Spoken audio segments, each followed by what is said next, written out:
Hey coin collectors, it's DC on the Big D, and it's the 1969 United States quarter. There's a Philadelphia one here with no mint mark, San Francisco one in the middle, and you can tell that's a proof coin, a special proof set coin.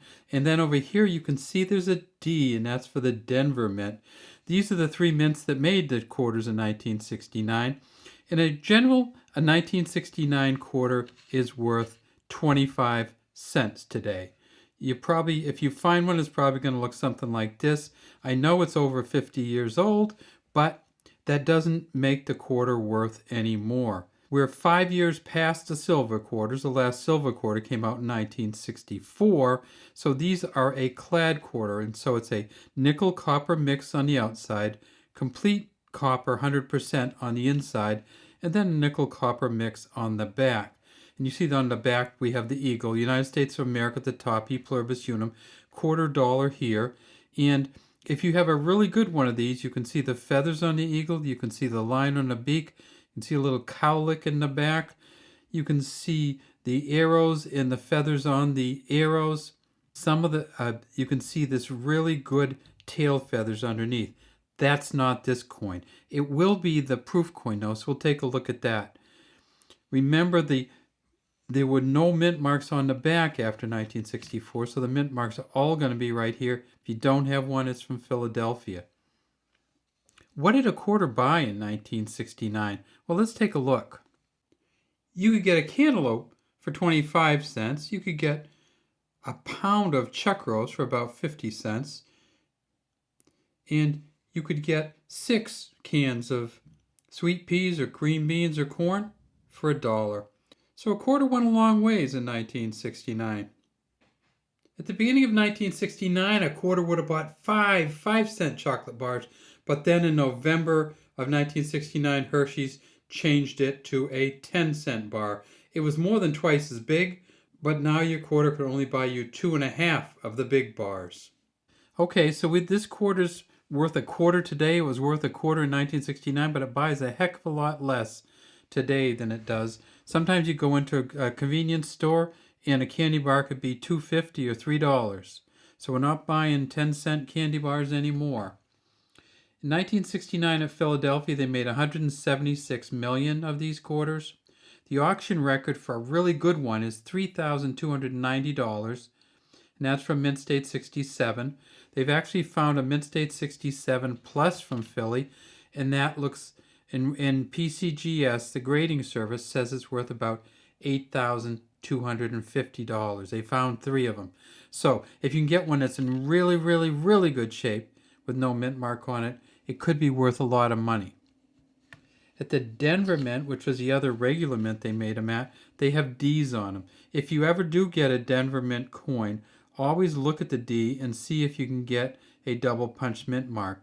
This one actually might be it, but it's in such bad shape that it won't add anything to the value. But if you get a good Denver, which you can see the D really well, a double punch mint mark might get you up into the hundreds, if not thousands of dollars. And that's what you can see is there's 2 versions of the D, one on top of the other.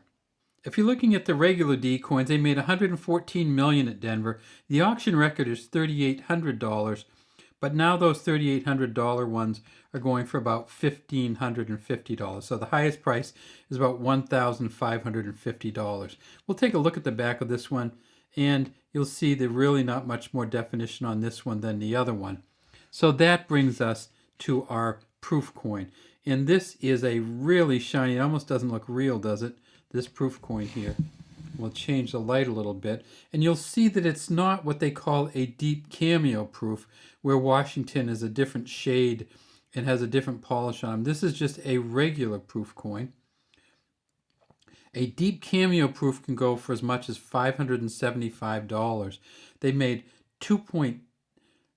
3 million San Francisco Mint coins. And now look at this S. This is one of the really weird S's that the U.S. Mint has ever made. And you can see it has this little tiny top on it, huge bottom on the S. And then when we do that, we also see something over here, and that is there's a J and an F there. That's for John Flanagan, who engraved this coin, 1932.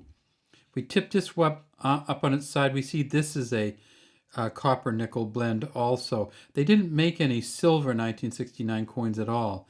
No silver editions and no silver quarters. They did make a 40% silver half, though. So if you find a 1969 half dollar, the Kennedy half, that's worth money. It's worth probably $4 or $5 just in silver alone. And here's one of those 1969 Kennedy halves. You can still, once in a great while, find one in like your jar of coins, or sometimes even the banks might have them. They're hard to get now because people know about them. But this is a 1969 from the Denver Mint, and you will see if you tip it up on its side, it doesn't have that copper look to it. There's still a lot of copper here, but it's 40% silver.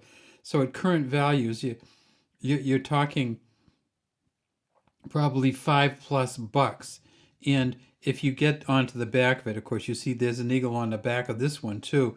And this one's holding the ribbon with the E pluribus unum. It's called the shielded eagle when it's on the half dollar. United States of America half dollar here.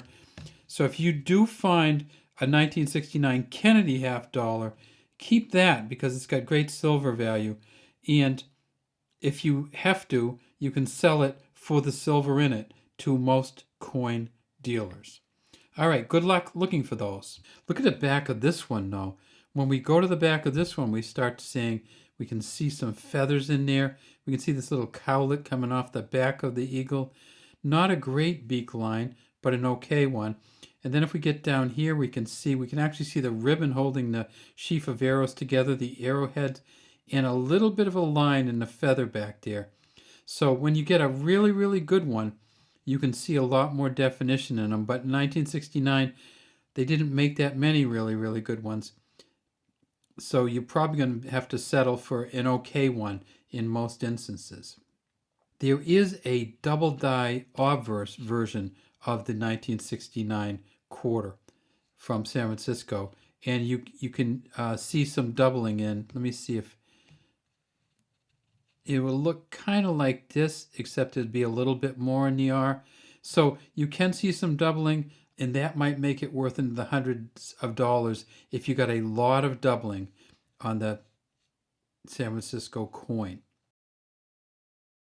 All right, so if you're going to look at the 1969s, you're probably not going to get much value out of them.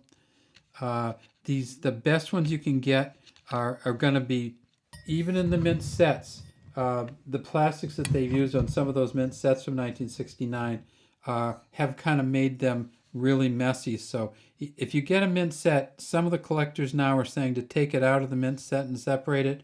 I haven't done that myself, but take a look at mint sets and make sure your plastic isn't gassing and messing up your coins from 1969.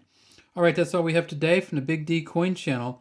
We'd love to have you subscribe to the Big D Coin Channel and leave any comments you have in the comment section.